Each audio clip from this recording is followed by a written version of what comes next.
Bulletin में सबसे पहले आपको खबर दें, रहनुमा तहरीक इंसाफ फवाद चौधरी ने बतौर पीटीआई तर्जुमान 9 मई को जलाओ घेराव के वाकयात की मजम्मत की है। मुलविस अफराद के खिलाफ बिला इम्तियाज कार्रवाई का भी मुतालबा किया है। इस्लामाबाद हाई कोर्ट के बाहर मीडिया से गुफ्तगू में फवाद चौधरी ने कहा कि कोर कमांडर हाउस GHQ पर पेश आने वाले वाकयात काबिल शर्म है। फवाद चौधरी ने कहा कि जो भी इन वाकयात में मुलविस है, चाहे उसका ताल्लुक PTI से क्यों ना हो, तहकीकात के बाद उसे करार वाकई सजा मिलनी चाहिए।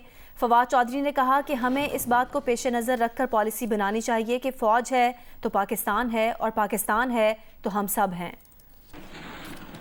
9 मई को जो वाकयात पेश आए, जिस तरह से कोर कमांडर लाहौर के घर के ऊपर जो वाकया पेश आया, जो GHQ में मामला पेश आया, हर वो शख्स जिसका ताल्लुक़ पाकिस्तान से है, जिसका ताल्लुक़ पाकिस्तान की फ़ौज से है, जाहिर है कि वो इस पर रंजीदा है कि ये वाक़यात इंतहाई काबिल शर्म थे। जो भी लोग मुलव्वस हैं, चाहे वो PTI के हैं चाहे PTI के नहीं हैं, वो उस इंक्वायरी के नतीजे में उनको करार वाकई सज़ा होनी चाहिए। फ़ौज है तो पाकिस्तान है और पाकिस्तान है तो हम सब हैं। लिहाजा इसी नुक्ता नज़र और इसके मद्देनज़र जो है वो हमें अपनी पॉलिसीज़ को बनाना चाहिए। इसके मुताबिक ही हमने इंशाअल्लाह ताला आगे बढ़ना है। रहनुमा PTI सेनेटर वलीद इकबाल ने कहा है कि हंगामा आरई के वक्त जिना हाउस लाहौर में PTI वर्कर्स नजर आए। ये वर्कर्स का इनफरादी फेल था। इसका किसी ने ऐलान किया, ना ही पार्टी पॉलिसी से इसका कोई ताल्लुक था।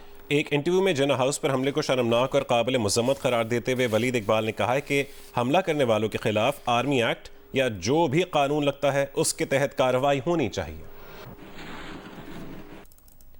इस्लामाबाद हाई कोर्ट ने इमरान खान को मजीद किसी केस में गिरफ्तारी से रोकने के हुक्म में 31 मई तक तौसीह कर दी है। केस की समाअत के दौरान additional attorney general, advocate general, state council अदालत में पेश हुए। अवैस यूसुफजई, नुमाइंदा जियो न्यूज़ हमारे साथ मौजूद है। अवैस, वफाक की जानिब से केसेस की तफसीलात फराहम करने के लिए मजीद मोहलत की इस्तदा थी क्या? जी बिल्कुल, वफाक की जानिब से ये इस्तदा की गई थी जिसे अदालत ने मंजूर किया है और इस्लामाबाद हाई कोर्ट ने चेयरमैन PTI इमरान खान के खिलाफ 9 मई के बाद जो भी मुकदमा दर्ज हुए हैं, जिनका उन्हें इल्म है या उन्हें इल्म नहीं है, उन सब मुकदमात में गिरफ्तारी रोकने के हुक्मनामे में 31 मई तक तौसीह कर दिया है। ये हुक्मनामा उनकी जो है इधर इस्लामाबाद हाई कोर्ट में पेशी के मौका पर जारी किया गया था और ये अदालत से रिक्वेस्ट की गई थी कि 9 मई को जब वो गिरफ्तार हुए तो उसके बाद मुल्क भर में हंगामे हुए और उन्हें नहीं मालूम कि उन्हें किन किन मुकदमात में नामजद किया गया है और खदशा है कि उन मुकदमात में उन्हें गिरफ्तार किया जा सकता है जिनका उन्हें इल्म नहीं है। तो अदालत ने एक ऑर्डर जारी किया था, आज तक के लिए उनको किसी भी मुकदमे में, ऐसे मुकदमे में गिरफ्तार करने से रोक दिया था जो 9 मई के बाद दर्ज किया गया है और साथ ही साथ मुकदमात की तफसील फराहम करने की भी हिदायत की थी। लेकिन आज वफाक की जानिब से मुकदमात की तफसीलात फराहम करने के लिए दोबारा मोहलत मांगी गई है। तो अदालत ने ये मोहलत वफाक को दे दी है। उन्हें ये कहा है कि आप इमरान खान के खिलाफ 9 मई के बाद जितने मुकदमात दर्ज हुए हैं उनकी तफसीलात अदालत में फराहम करें और इस दौरान उन्हें ऐसे किसी मुकदमे में गिरफ्तार ना किया जाए जो 9 मई के बाद दर्ज किया गया था। ठीक है, बहुत शुक्रिया वैस अपडेट करने के लिए।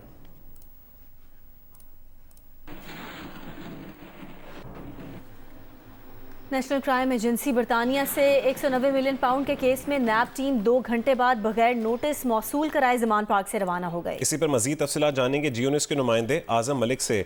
आजम, क्या वजह बनी कि PTI ने ये नोटिस वसूल नहीं किया? जी बिल्कुल, 190 मिलियन पाउंड का केस है क्राइम एजेंसी लंदन वाला। उस पर नैब की 3 रुकनी टीम ज़मान पार्क पर पहुंची थी नोटिस वसूल कराने के लिए। ताहम ज़मान पार्क इमरान खान की रिहाइशगाह के अंदर उन्हें जाने की इजाज़त नहीं मिली।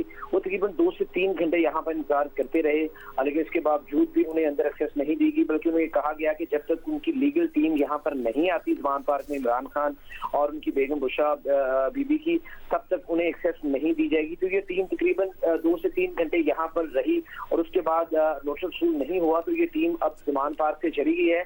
जाते हुए जब टीम से हमारी बात हुई तो उनका कहना था कि चूंकि नैब की तरफ से ये कहा गया है कि आज ही नोटिस वसूल करवाना है तो वो तकरीबन 2 बजे के बाद दोबारा आएंगे और 190 मिलियन पाउंड का जो केस का जो नोटिस है वो दोबारा वसूल करवाएंगे। ठीक है आजम, बहुत शुक्रिया तफसील देने के लिए।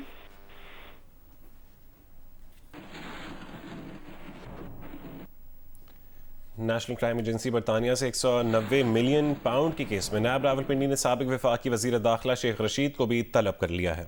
शबीर डार नुमाइंदा जियो न्यूज़ हमारे साथ मौजूद हैं। शबीर, किस दिन पेश होना होगा शेख रशीद को? जी, national crime agency 190 million pound scandal में कौमी एहतसाब ब्यूरो नायब रावलपिंडी ने साबिक वजीर दाखिला शेख रशीद को तलबी का नोटिस जारी किया है। नायब ने शेख रशीद को 24 मई दिन 12:30 बजे पेश होने की हिदायत की है। नोटिस में कहा गया है शेख रशीद अपने साथ तमाम मुतल्लिका दस्तावेजात साथ लाएं और 190 मिलियन पाउंड केस की इंक्वायरी में शामिल हों। नायब की जानिब से इसी केस में साबिक वजीर आज़म इमरान खान को 18 मई जबकि साबिक मशीर शहजाद अकबर को 22 मई को तलब किया गया है। नायब के नोटिस के हवाले से शेख रशीद से हमारी बात हुई। उनका कहना है कि जो नायब ने मुझे फरीक बनाया है इमरान खान के केस में, वो नायब का शुक्रिया अदा करते हैं।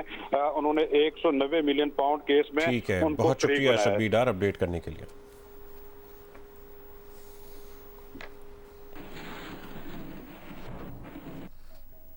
सेनेट की कायमा कमेटी बराए खजाना के इजलास में क्रिप्टो करेंसी की रोकथाम के लिए इंटरनेट से क्रिप्टो करेंसी सर्विस बंद करने का फैसला किया गया है।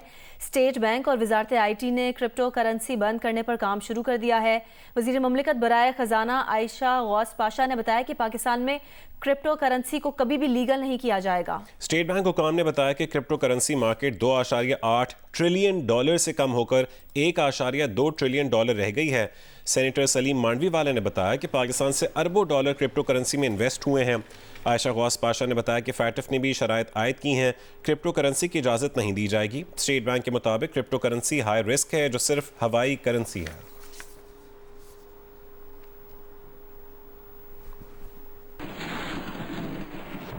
मुल्क की मौजूदा सूरत हाल पर अपने बयान में सदर मुमलिकत आरिफ अलवी ने कहा है कि वो सबको कहते रहे हैं कि मौजूदा सूरत हाल का हल तलाश किया जाए। सबसे गुजारिश है ठंडे और गहरे सांस लें। कोई सियासी जमात कभी मुल्क मुखालिफ नहीं रही, ना ही गद्दारों पर मुश्तमिल है। सदर मुमलिकत ने कहा कि तमाम स्टेक होल्डर्स को कहता हूँ वो दोबारा सोचें, क्या हमारी क़यादत भी ईरान और सऊदी अरब जैसी अजमत का मुजाहरा कर सकती है। सदर ने कहा कि वो मुक़्तदिर और सियासी हलकों में बहुत से काबिल लोगों को ज़ाती तौर पर जानते हैं। रोज़मर्रा के वाक़यात और सख्त बयानबाजी लोगों की सोच को धुंधला देती है। सियासी तारीख़ में बहुत से तजुर्बात किए गए, बहुत सी कलाबाजियाँ खाई गईं।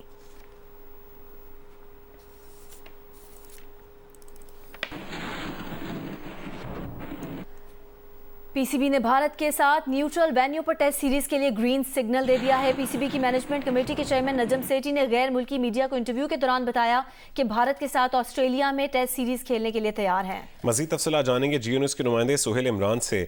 सुहेल इमरान, मजीद क्या कहना था नजम सेठी का?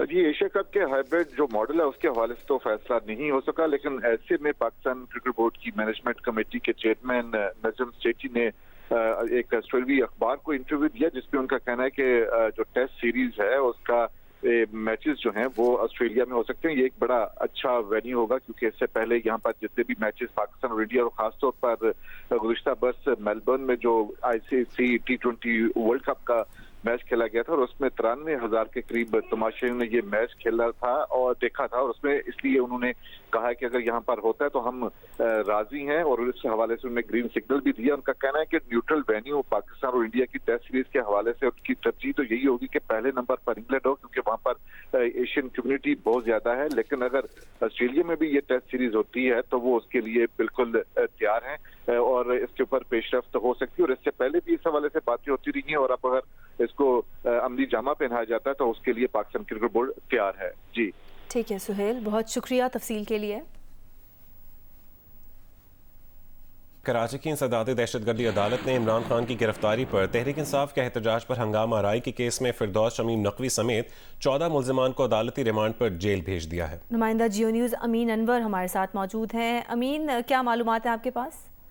जी बिल्कुल, इमरान खान की गिरफ्तारी पर एहतजाज करने वाले PTI रहनुमा फिरदौस शमीम नकवी समेत दीगर कारकुनान को आज इंसदाद दहशतगर्दी की अदालत में पेश किया गया था, जहां पर दो रोजा जिस्मानी रिमांड उनका मुकम्मल हुआ था। आज पुलिस ने एक मरतबा फिर उनके जिस्मानी रिमांड में तौसीक की इस्तदा की, जिसे अदालत ने मुस्तरद करते हुए उन्हें जेल भेजने का हुक्म दिया। उसके साथ साथ मुल्जिमान के वकला की जानिब से मुल्जिमान की दरख्वास्त जमानत भी दायर की गई है, जिस पर अदालत ने केस के तफ्तीशी अफसर और प्रोसिक्यूशन को नोटिस जारी किए हैं और आइंदा समाअत पर जवाब तलब किया है।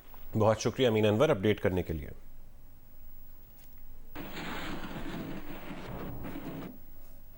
जिन्ना हाउस पर 9 मई को शरपसंदों के हमले की तफसीलात मंजर आम पर आ गई हैं। इतलात के मुताबिक दोपहर 2:30 बजे के बाद मुजाहिरीन ज़मान पार्क में जमा होना शुरू हुए, जिसके बाद यास्मीन राशिद और दीगर कायदीन लिबर्टी चौक पहुंचे। दोपहर 4 बजे मुश्तइल हुजूम ने कैंट का रुख किया। शरपसंदों का एक टोला शेरपाव ब्रिज पर पहले ही पहुंचा हुआ था। 25 से 30 अफराद पर मुश्तमिल टोले ने शाम 5:15 बजे जिन्ना हाउस पर पहला धावा बोला। मजीद जत्थों की आमद के बाद शरपसंदों ने जिन्ना हाउस पर दोबारा एंट्री की। 5:30 बजे से 6 बजे तक तोड़ फोड़ के बाद जिन्ना हाउस को मुकम्मल जला दिया गया। फोर्ट्रेस और धर्मपुरा की जानिब से 2 मजीद जत्थे भी आए। जिन्ना हाउस की तबाही का यह सिलसिला रात 8 बजे तक जारी रहा। तकरीबन 2000 लोगों ने जिन्ना हाउस को मुकम्मल तबाह किया। शरपसंदों ने मिलिट्री इंजीनियरिंग सर्विसेज के दफ्तर पर भी हमला किया।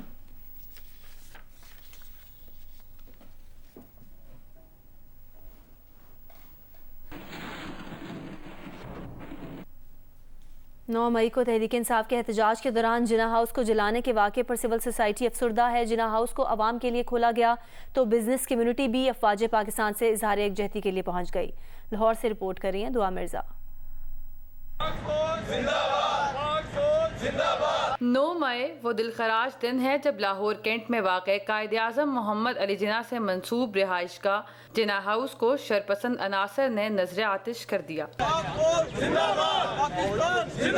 जिन्ना हाउस को जलाने के अफसोसनाक वाक़े के बाद सिविल सोसाइटी बड़ी तादाद में अफवाज पाकिस्तान से इजहार एकजहती के लिए वहाँ पहुँच रही है। लाहौर की बिजनेस कम्युनिटी ने जिन्ना हाउस पर हमले को पाकिस्तान पर हमला करार दिया। मेरी पाक फौज के सिपाहियों का जहाँ पसीने का कतरा गिरेगा, इंशाल्लाह पाकिस्तान की आवाम का खून गिरेगा। जिन लोगों ने जिनके सियासी एजेंडा कुछ और था या जो भी था, उन जमात के लोगों को पाकिस्तानी अवाम से माफ़ी मांगनी चाहिए। बिजनेस कम्युनिटी का कहना है कि किसी भी महज़ब माशरे में एहतजाज का ये तरीका नहीं अपनाया जाता, ये शरपसंदी है। कोई भी मुहिब वतन पाकिस्तानी कोई भी हो, वो ये काम नहीं कर सकता। इन्होंने ये जलाया पाकिस्तान के विरसे को, तो करार वाकई सजा इनको देनी चाहिए। ये कायदे आज़म ने जो मुल्क हमारे लिए मुश्किल से बनाया, आप उसको ही जला रहे हैं। 9 मई के वाक़े के बाद जिन्ना हाउस को मखसूस औकात में शहरियों के लिए खोला जा रहा है ताकि लोग इस इमारत की तारीखी अहमियत से आगाह हो सके। कैमरामैन सफ़ीर अहमद के साथ दुआ मिर्जा, जियो न्यूज़, लाहौर।